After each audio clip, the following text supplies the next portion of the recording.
저희가 주말 사이에 어느새 야곱의 이야기는 다 끝나고 이제 요셉의 이야기로 넘어왔습니다. 야곱을 통해서 우리가 많은 또 은혜를 받았어요. 그렇죠?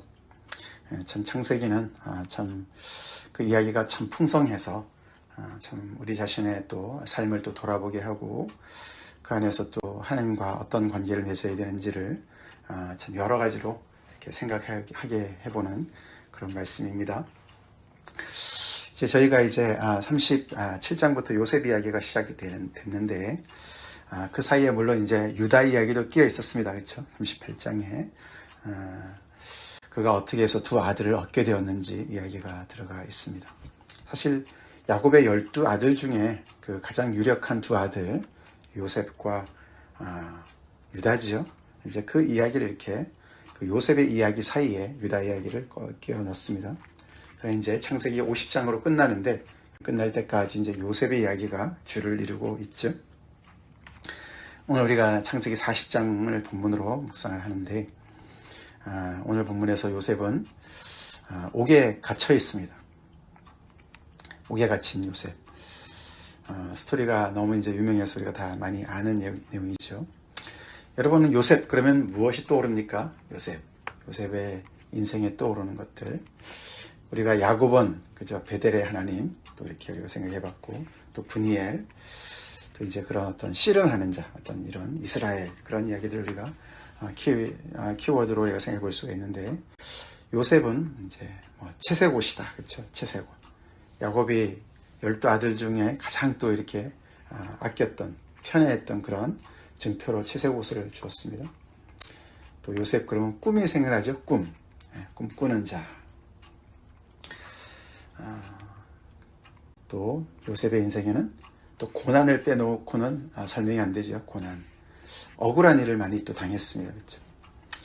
물론 이제 어렸을 때는 조금 잘난 척 하는 것이 좀 있었지만 형들한테 팔리기도 했고 애굽으로 종으로 끌려가기도 하고 또 거기에서 또 이렇게 억울하게 또 옥살이를 하는 그런 또 억울한 일을 많이 당한 인물이죠. 그렇지만 그것으로 끝나지 않고 그는 엄청난 또 인생의 반전을 이루면서 그 애굽 제국의 총리가 되는 그런 어마어마한 그런 스토리를 가진 인물이죠. 그런 중에 이제 우리가 하나님께서 또 요셉의 인생 가운데 어떻게 역사하시나를 보며 또 우리가 많은 또 은혜를 기대합시다.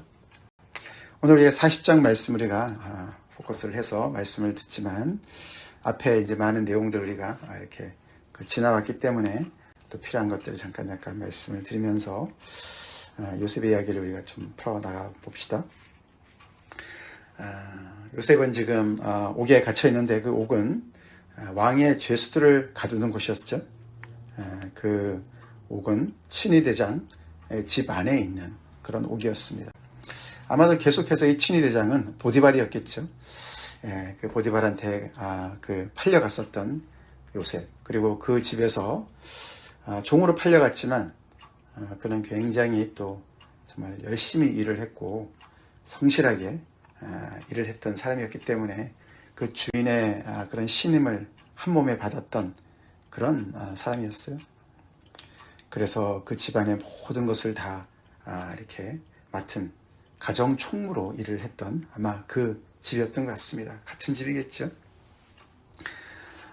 그래서 그렇게 인정을 받았었는데 그 보디발의 아내가 계속 요셉을 유혹했는데 결국은 거기에서 그는 그 자기에게 이렇게 자기를 신임하는 주인에게 대한 어떤 그런 충성심과 또 하나님을 두려워하는 그 마음으로 그런 악한 일을 정말 끝까지 저항을 했고 그 저항의 대가로 결국 이렇게 누명을 쓰고 감옥에 갇히게 되었어요. 그 이야기 우리가 앞에 장에서 나왔습니다. 그렇죠? 근데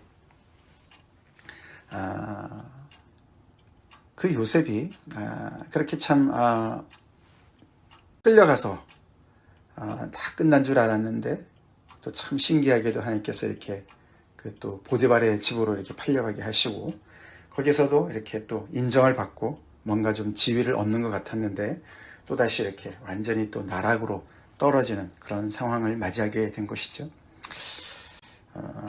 주인의 아내를 범한 죄로 누명을 씌웠었으니 정말 햇빛 볼 날은 없겠죠. 거기에 갇혀서 이제는 완전히 그 인생이 젊은 나이에 거기서 끝나는 것으로 생각을 했었겠죠. 그런데 참 놀랍게도 또 다른 어떤 그런 일이 그 안에서 벌어집니다. 요셉의 이야기는 계속 이렇게 어떤 우연히 뭔가 일어난 일들이 계속 연속으로 이렇게 이어지는 것을 볼 수가 있죠. 그래서 이 요셉이 만난 하나님은 굉장히 이렇게 숨어서 일하시는 하나님, 은밀하게 일하시는 하나님. 전면에 나타나지 않으시지만 그 모든 상황들이 인간들이 다 자기들이 주도하는 것 같고, 그래서 지금 요셉의 인생이 보디발의 손 아래 있는 것 같고, 그 앞에는 형들의 손아귀에 있었던 것 같고, 그래서 그들의 어떤 그런 정말 너무나 말도 안 되는 그런 그 시기와 질투, 그리고 그런 오해, 이런 그 어떤 강한 세력 속에서 요셉이 계속해서 그 인생이 나락으로 떨어지고 그들이 요셉의 인생을 쥐고 있는 것 같은 그런 상황인데, 그런 상황 속에서도 하나님께서 적극적으로 관여하지 않는 것 같은데도 그 모든 하나하나의 일들 속에서 조그만 틈새로 이렇게 계속해서 하나님께서 당신의 뜻을 이루어가는 것을 볼 수가 있어요.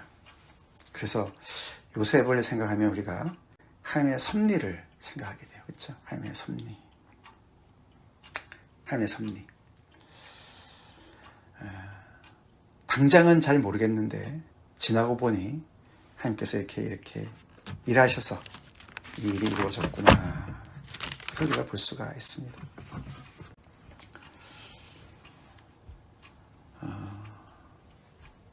그것의 가장 중요한 매개체가 꿈이었어요. 그죠? 꿈. 요셉, 꿈꾸는 자죠. 드리머, 꿈꾸는 자다. 근데 이 꿈은 우리가 요즘에 말하는 꿈을 가져야 된다, 이런 꿈을 얘기하는 거 아닙니다. 그렇죠? 어떤 야망을 가져라, 그런 뜻이 아니죠. 요셉이 어렸을 때 그 꿈을 2개를 꿨어요. 그렇죠? 그것이 요셉의 이야기의 시작 아닙니까? 그렇죠? 우리가 37장에 앞부분에 나왔었어요. 그렇죠? 그 꿈을 자랑해서 결국은 이제 사단이 난 거지만, 그러나 그 꿈은 자기가 스스로 만든 것이 아니었어요. 그렇죠? 어쩌면은 아버지로부터 총애를 받아서 채색 옷을 입었기 때문에 그런 마음에 어떤 우월감이 있어서 이런 어떤 그 시작이 되는 것이 아니냐. 요즘 이제 그런 심리학적으로는 그렇게도 분석을 하는 사람들도 있겠지만, 그러나 성경은 심리학 책이 아니야. 그렇죠? 하나님의 책이죠. 그래서 이 꿈은 하나님께서 주신 꿈이죠. 곡식단들이 자기 단을 향해서 절하는 꿈과 해와 달과 11별이 자기에게 절하는 꿈을 꿨어요. 그렇죠?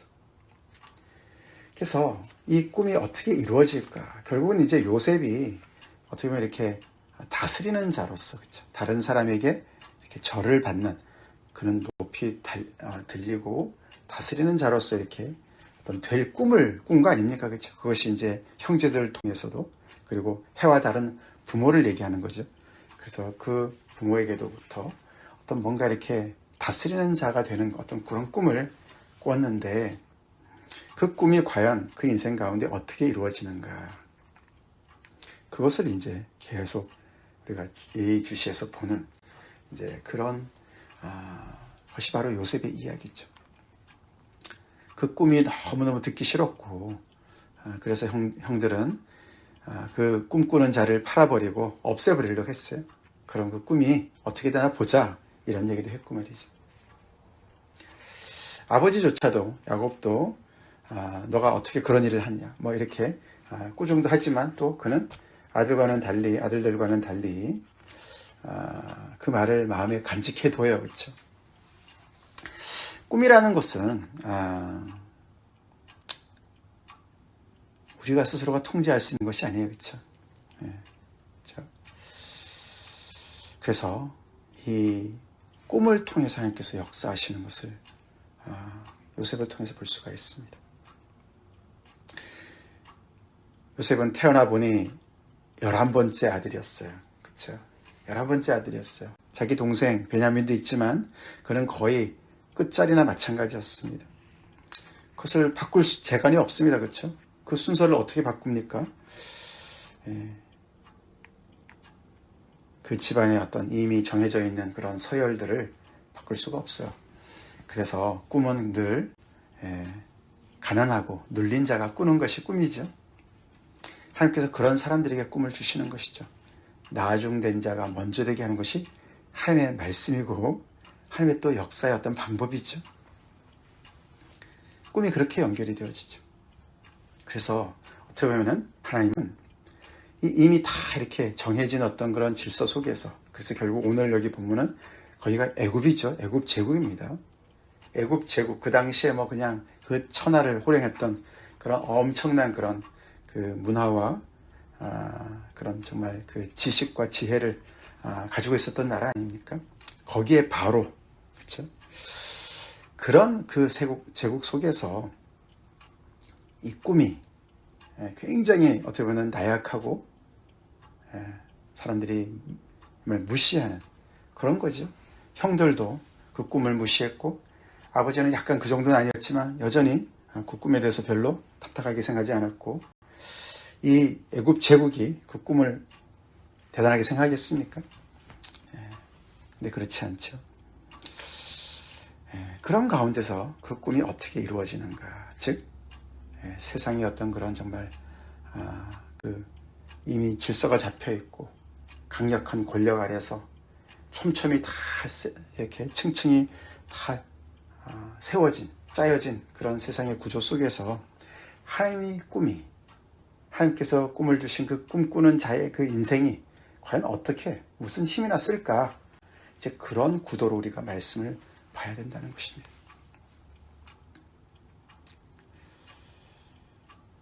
우리 하나님 믿는 사람들, 우리 안에 말씀이 있는 사람들입니다.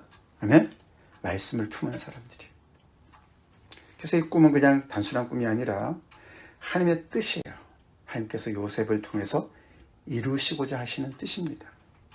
그 하나님의 뜻을, 계획을 막고 있는 많은 세력들이 있는데 그런 가운데서 조용히 숨어서 어떻게 일하셔서 그 꿈을 끝내는, 완성하시나 성취하시나, 그 스토리예요.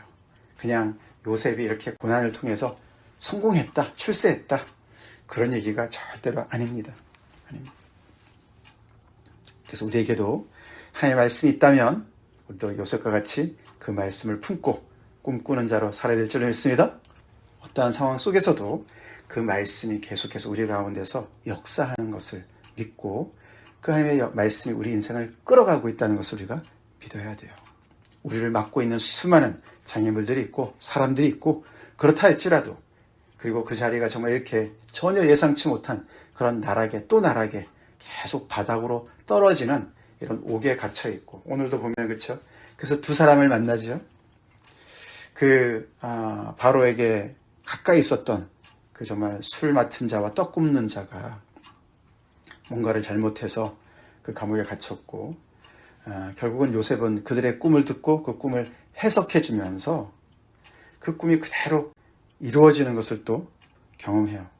그런 가운데 요셉은 또 그 중에 한 사람한테 당신이 이 말대로 되면은 나한테 은혜를 베풀어서 내가 지금 억울하게 갇혀 있으니까 내 사정을 좀 얘기해줘서 내가 빨리 풀려날 수 있도록 해달라 부탁을 간곡하게 했는데 그런 것을 잊어버립니다. 그렇죠? 잊어버려요.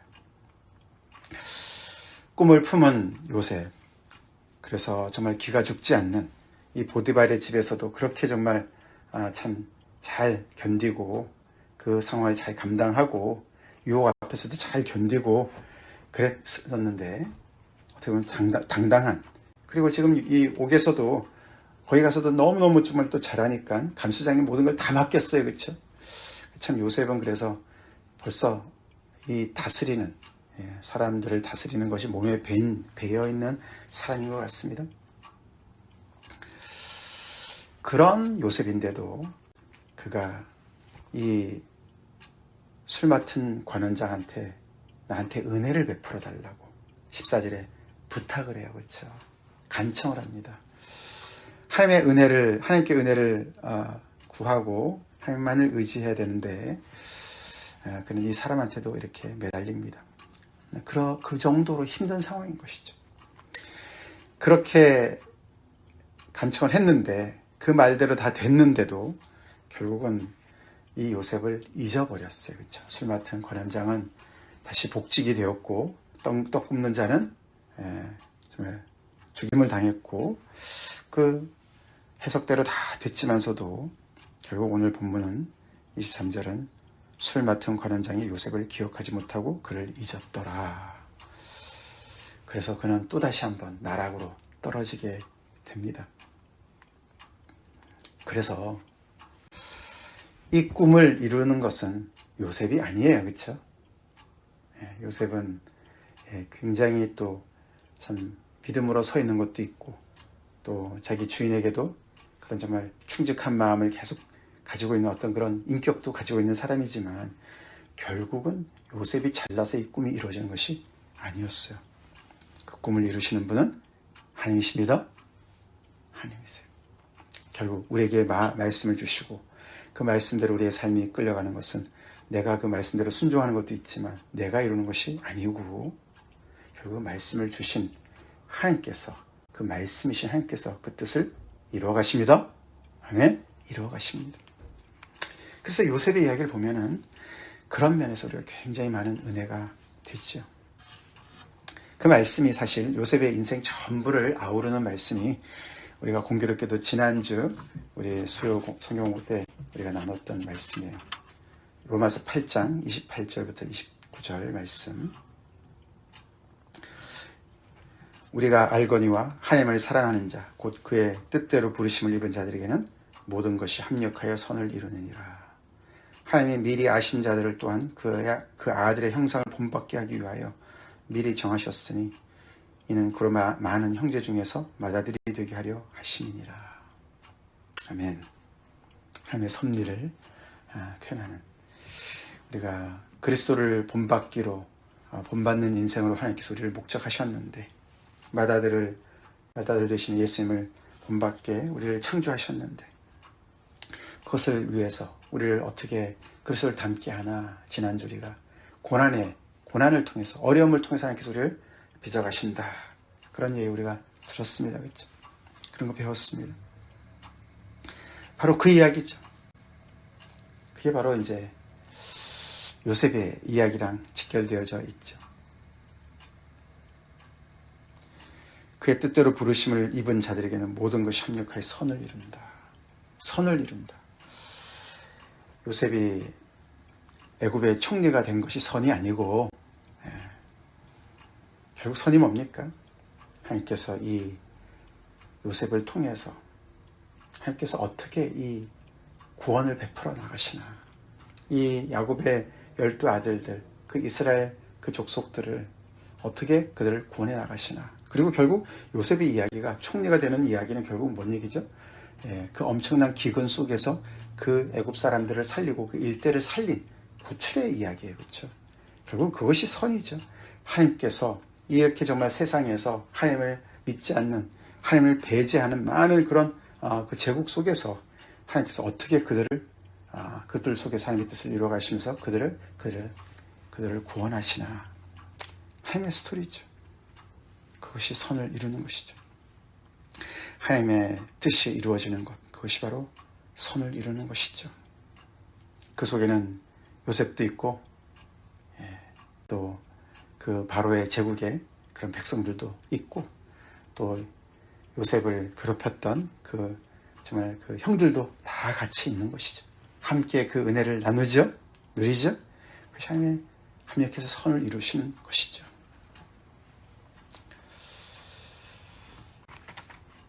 그래서 우리 하나님의 말씀을 우리 마음속에 깊이 품고 살아가는 것 너무나 소중한 것입니다. 오늘 본문 말씀에서 8절 말씀 그들이 그에게 이르되 우리가 꿈을 꾸었으나 이를 해석할 자가 없도다. 요셉이 그들에게 이르되 해석은 하나님께 있지 아니하니까 청하건대 내게 이르소서. 그렇게 요셉이 그 두 사람한테 얘기를 합니다. 그렇죠? 해석은 하나님께 있다. 꿈의 해석은 하나님께 있다. 이 애굽도 말이에요. 자료들을 보면은 꿈에 대한 그런 해석, 꿈을 해석하는 책들이 그렇게 엄청나게 방대하게 많다 그래요. 그런 것들 워낙에 또 옛날엔 더 많이 의지하지 않았겠습니까? 이 꿈이 과연 무슨 뜻일까? 그래서 많은 그 꿈을 해석하는 어떤 그런 기법과 어떤 또 이제 그런 주술 같은 것들도 많이 있었죠. 그렇지만 그런 꿈과는 다른 이 꿈, 하나님께서 뭔가 미래에 대한 정말 뜻을 나타내신 그 꿈은 해석은 하나님께만 달려있는 것이다. 아무리 제국이 뛰어나도 그 안에 많은 지혜자가 있어도 미래 하나님께서 계획하신 미래는 알 수가 없어요. 그렇죠? 알 수가 없습니다. 미래는 하나님의 손에 달려있죠. 우리가 그거 믿습니까? 우리 당장 어려운 일들이 많이 앞에 있다 할지라도 나의 미래는 하나님의 말씀에 있고 하나님의 손에 있다. 하나님께서 결국은 그것을 이끌어 가실 것이다. 요셉을 보면서 그것을 우리가 배웁시다. 그리고 지금 내가 어떤 형편에 처해 있다 할지라도 그 속에서 계속 그 말씀을 붙잡읍시다. 기대합시다. 기다립시다. 잊혀질 때가 있겠지만 그러나 하나님 한 분은 잊지 않으셨습니다. 하나님이 잊지 않으신다는 것이죠. 결국 그 말씀을 이루실 분은 하나님이시라는 것이죠. 같이 기도하겠습니다.